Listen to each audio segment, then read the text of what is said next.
ఎన్నిక ఓడిపోయిండు, ఆయనకి ఏదైనా పదవి కావాలంటే అడగొచ్చు. ముందే అక్కడ ఏమైపోయిందంటే ఇప్పుడు ఎంపీ టికెట్ల కోసం కుటుంబాల రేసులు ఉన్నాయి.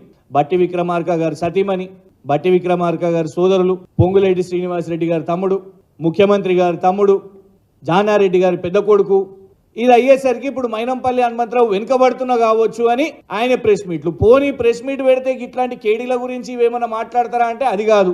హరీష్ రావు గారిని తిడితే న్యూస్లోకి వస్తాం, కేటీఆర్ గారిని తిడితే న్యూస్లోకి వస్తాం. కేటీఆర్ గారికి కేవలం ఇంగ్లీషే వచ్చంట, సబ్జెక్ట్ రాదంట.